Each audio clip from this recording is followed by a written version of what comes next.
Good evening and welcome to the Evening News for Wednesday, December 24, 2014. I'm Petra Santos. Thank you for joining us. In your headlines this evening, Minister Ben urges Guyanese to stay on progressive path. 3 dead after road accidents in Berbice. Woman drowns after jumping off the Demerara Harbour Bridge. Hundreds of Guyanese still stranded at JFK. And rice farmers receive outstanding payments. And now for the news in detail. Public Works Minister Robeson Ben has urged Guyanese to stay on the progressive path irrespective of the outcome of the general elections, which is expected to be held early next year. The details in this report.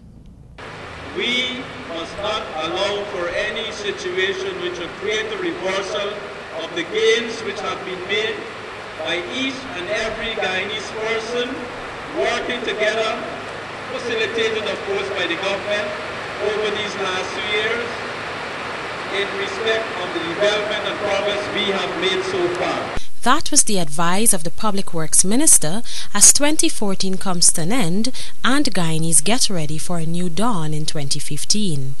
Soon after the Christmas and New Year's celebrations, a date is expected to be announced by President Donald Ramotar for the holding of general elections.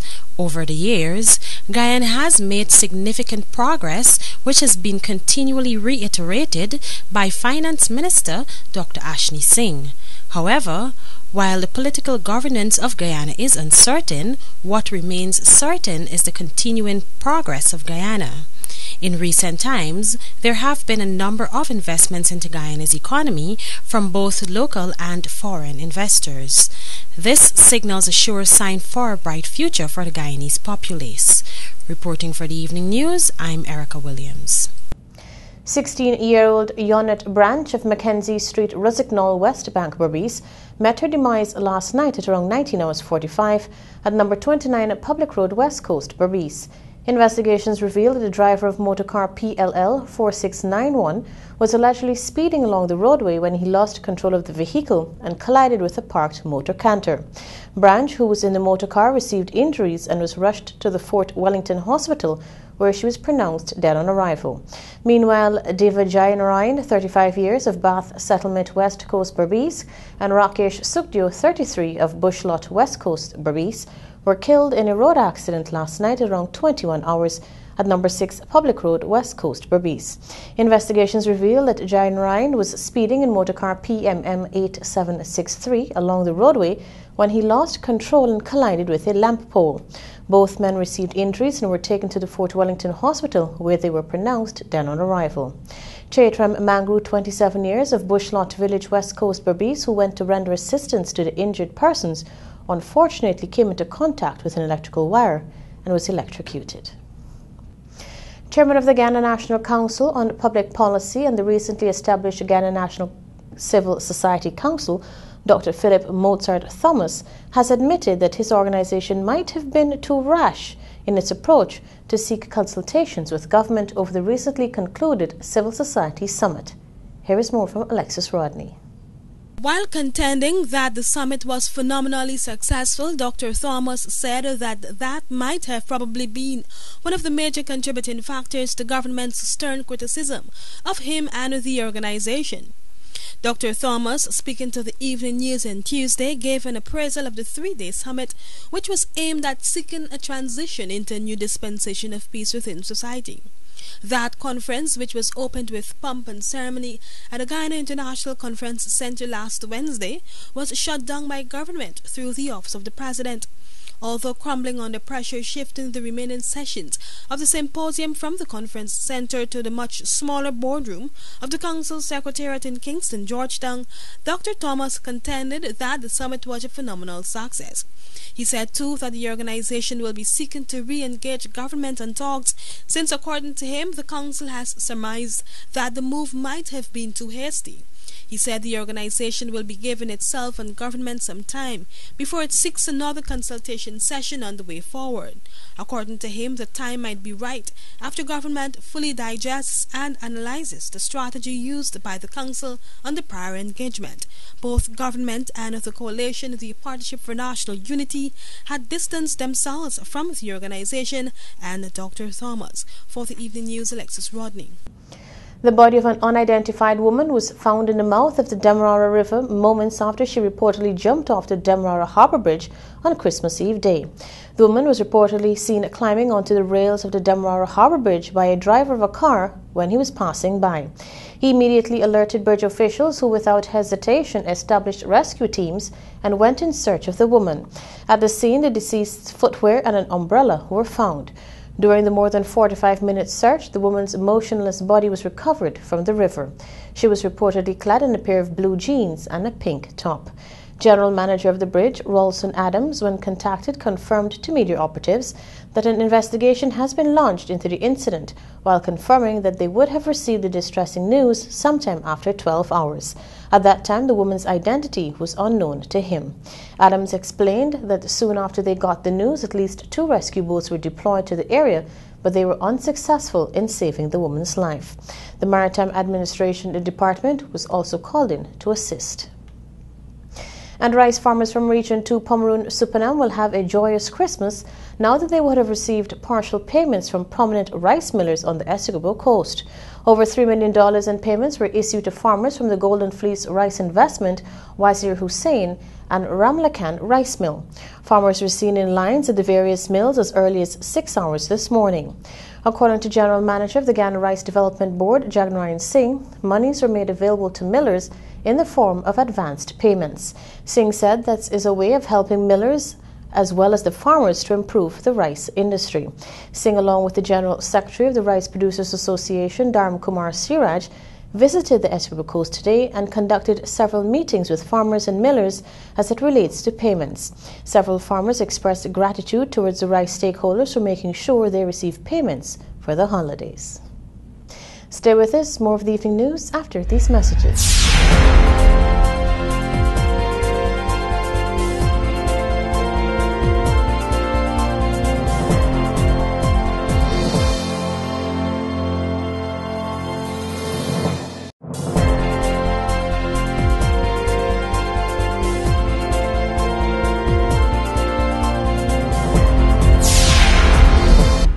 Welcome back. You're watching the evening news. Troubled airline Dynamic Airways has once again let down hundreds of passengers who were on their way home for the holidays.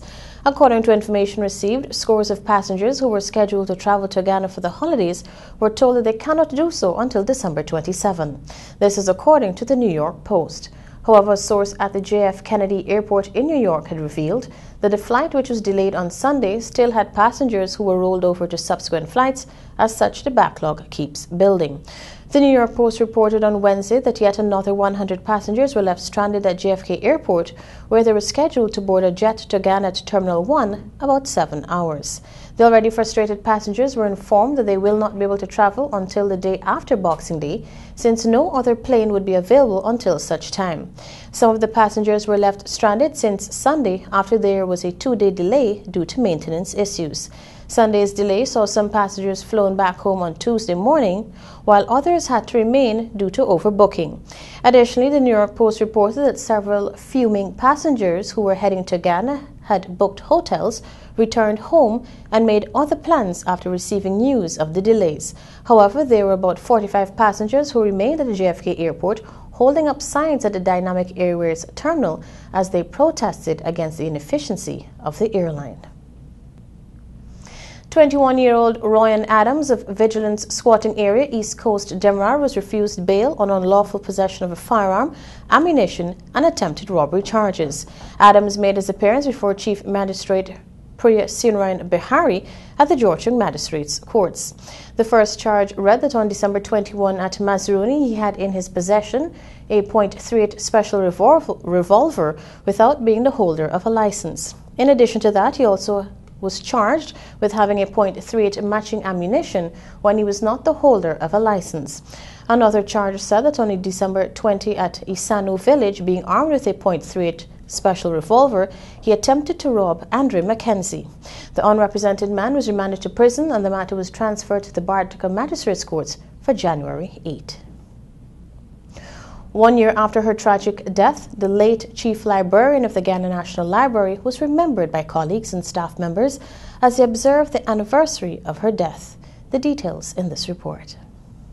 The Evening News visited a few staff members of the National Library on Tuesday last, where the late Thompson's colleagues and friends shared their thoughts about how empty Christmas feels without her. Of course, it's a sad time, because last year, time like now, we were having great fun.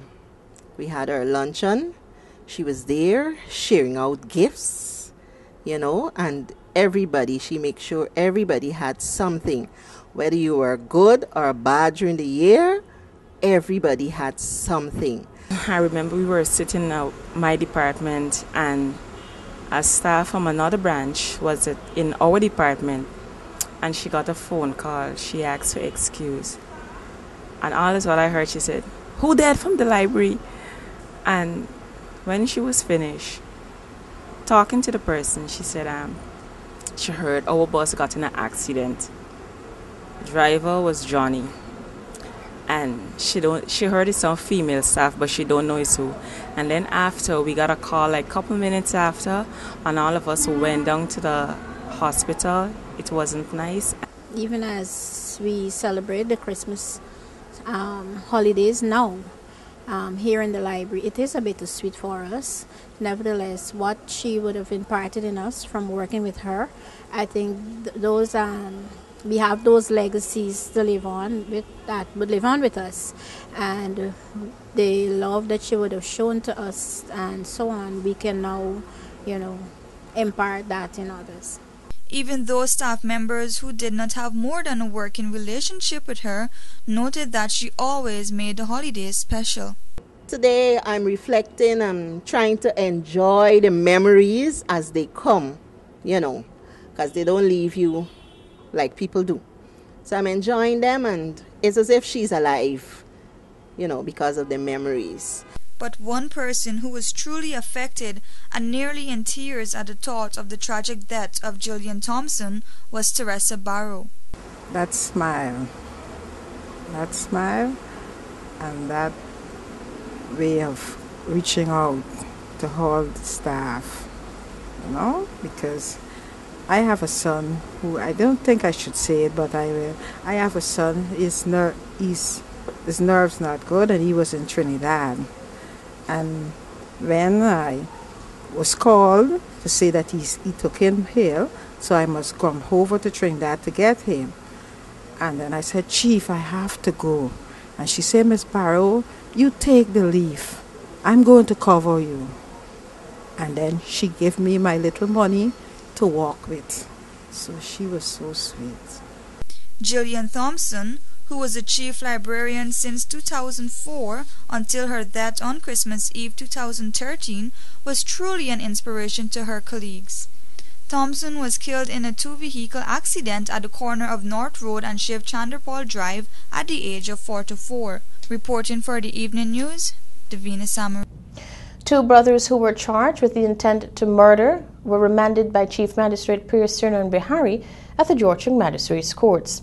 36-year-old Michael Bishwanath and 49-year-old Mahesh Bishwanath, both of Lot 36 4th Street, Le Penitence, Georgetown, were not required to plead to the charge which read that on December 21 at Le Penitence, Georgetown, they unlawfully and maliciously wounded Jamal Corwin Joe with intent to commit murder. Police prosecutor Michael Grant imposed bail for the duo on the grounds of the nature and gravity of the offence and that Joe is still in a serious condition at the Georgetown Public Hospital.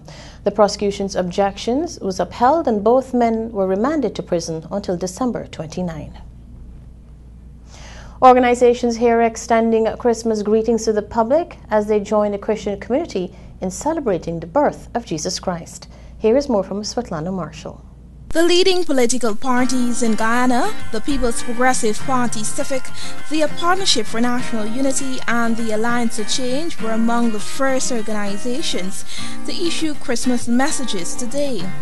In a statement, the PPPC said over the centuries, the Christian holiday has evolved into a national institution which has transcended the boundaries of race and nationalities.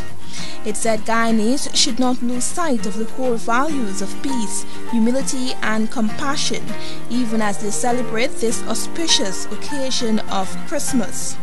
In a separate statement, APNU said Christmas should be a time to rekindle the Guyanese spirit of goodwill, in addition to celebrating the miraculous birth of Jesus Christ and his message to all mankind. As Guyanese celebrate and relish the joys of this season, AFC said all should spare a thought for those whose season is overshadowed by grief and despair, those who lost a parent, sibling or a loved one due to domestic violence, a speeding or drunk motorist, or whose grief was brought about by suicide of a loved one. Ghana Agricultural and General Workers Union GAHU and Ghana Trades Union Congress were among other organizations that issued Christmas messages. Svetlana Marshall reporting for the Evening News. The Global Youth Movement GAN, the GYMG, as part of its many outreaches, has this year managed to host a grand Christmas party for children of 4 orphanages in Region 6 last Saturday at the New Amsterdam Multilateral School. This exciting event saw over 130 orphans from various orphanages entertained by the executive and members of the GYMG team, including the New York Enforcers and Save Abby Foundation, all youth-friendly organizations that contributed to the success of the event, both with their sponsorship and overall contribution. The children were engaged in caroling, musical chairs, face painting, and a host of other exciting activities that generated precious smiles. They were also given an opportunity to showcase their talents by singing, dancing, and reciting poetry, for which they were given special prizes. The children were treated with a variety of Christmas goodies. Stay with us, more news on the other side of the break.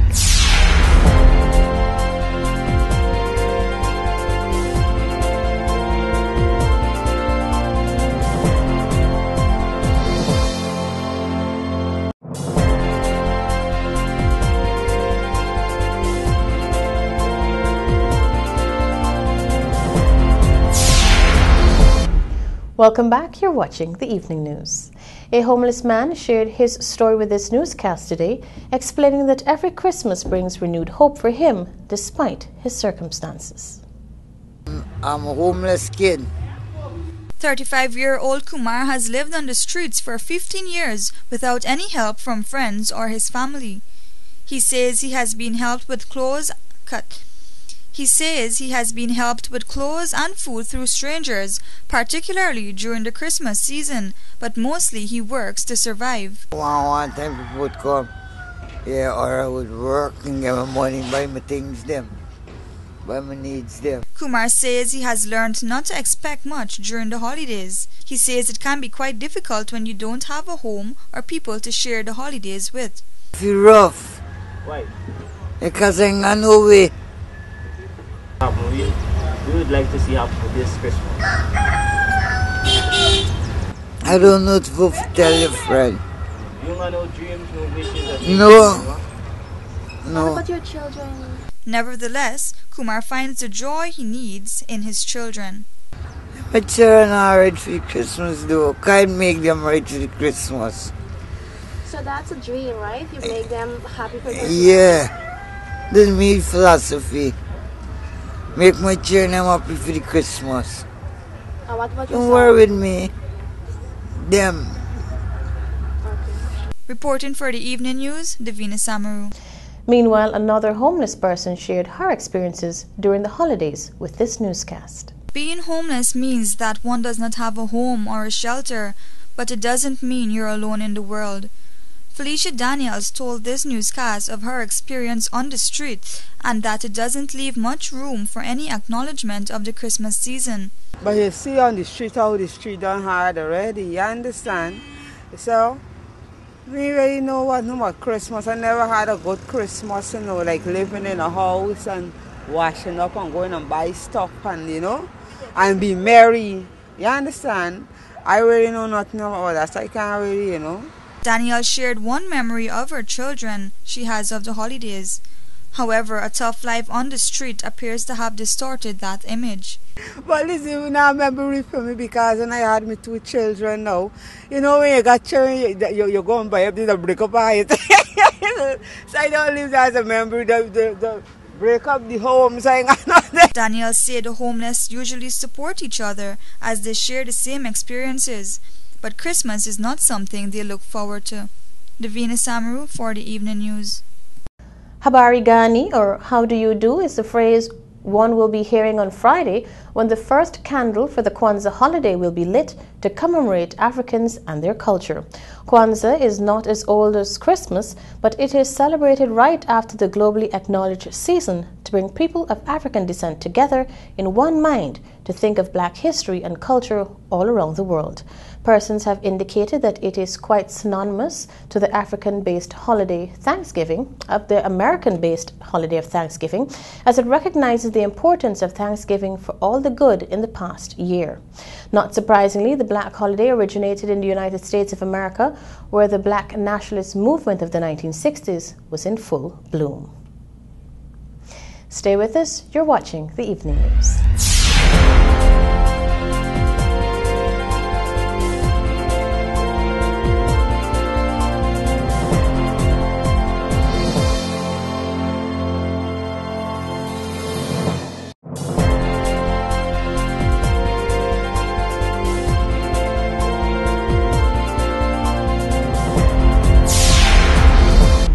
Welcome back, and now for a look at your regional and international news.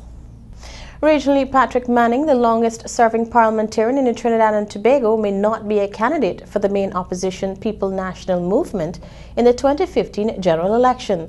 The PNM announced that Manning, who has served as Prime Minister on 2 occasions and who once led the party, had not been nominated to contest the San Fernando East constituency, which he has represented for the past 43 years. And international U.S. police have clashed with protesters in Missouri after an officer shot dead a Black teenager close to where another Black youth, Michael Brown, was killed in August, sparking national protests. A crowd of about 100 gathered at the scene in St. Louis early on Wednesday after scuffles the night before. Police said that the man who was shot, Antonio Martin, aged 18, had pointed a gun at the police officer. For weeks, there have been widespread protests over alleged police brutality. Berkeley is about 2 miles or 3 kilometers from the St. Louis suburb of Ferguson, where 18-year-old Michael Brown was shot dead by a white officer. Here now are your bridge reports. The Demerara Harbour Bridge is expected to be closed at 5 hours on Thursday, December 25 for a period of 1.5 hours. And the Berbice River Bridge is expected to be closed at 6 hours 30 on Wednesday, December 25 for a period of 1.5 hours. Stay with us, sport is next.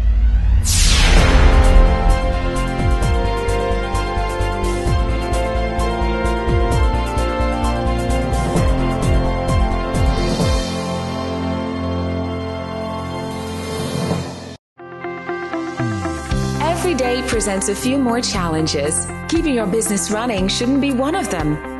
That's why we work every day towards ensuring your overall satisfaction. With over 100 skilled technicians and engineers equipped with the tools and skills to help you do more. With the largest parts inventory in Guyana, over 10,000 line items readily available. Driven by your success is not just a set of words to us. It is a code by which we live. That is why we are proud to say that we are Bridge.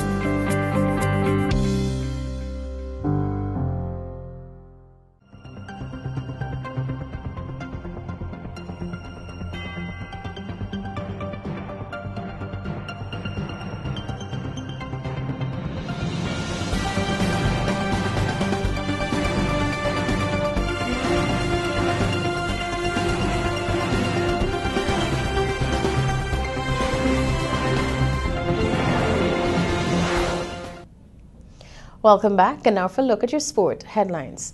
Ramnaresh Sarwan not ruling out regional Super 50 return.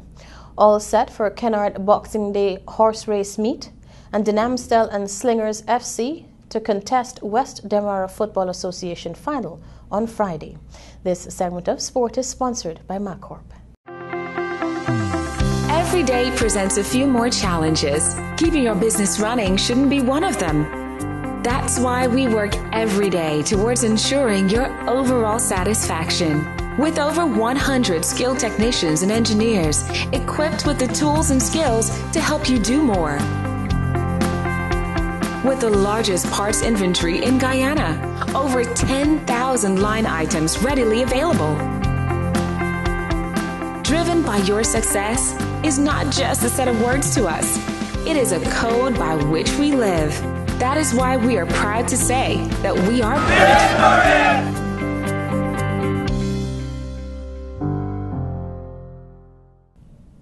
Ex-West Indies batsman Ramnaresh Sarwan on Wednesday said that there may be a possibility he will be available for the Nagico Super 50 Limited Overs regional tournament in January in Trinidad and Tobago.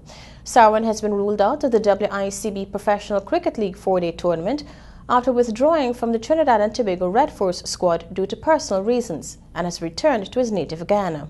Sarwan, a veteran Test player, was picked in the PLC draft as only non-Trinidadian to represent the Red Force. Sarwan, the out-of-favour Test batsman, was selected by Trinidad and Tobago as a second-round pick, while Barbados all-rounder Rayon Reefer was chosen by Ghana as a first-round pick. They were the only two players chosen by teams based outside of the territory of their birth, as regional franchises chose to stick with their zonal players. The horse race season for 2014 will culminate on Friday when the Kennett Memorial Turf Club hosts its traditional Boxing Day meeting at the club's track at Bushlot Farm, Quarantine from 12:30.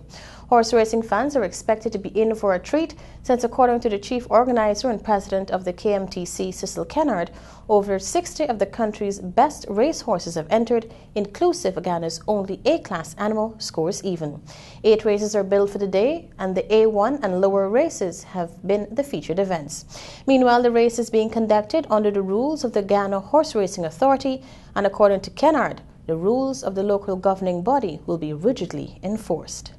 And finally, Den Amstel will face Slingers FC in the Vitamalt Aquamist-sponsored West Demerara Football Association knockout competition final on Friday evening at the Den Amstel Community Centre ground. Pordroin will play Ifluct for third place. Up for grabs is $1 million for the winner.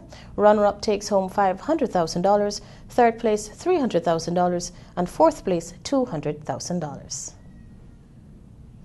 And that has brought us to the end of the evening news for today, Wednesday, December 24, 2014. Do remember to get a copy of tomorrow's edition of the Ghana Times for the details of these stories and other news. I'm Peterly Santos. Thank you for joining us, and Merry Christmas.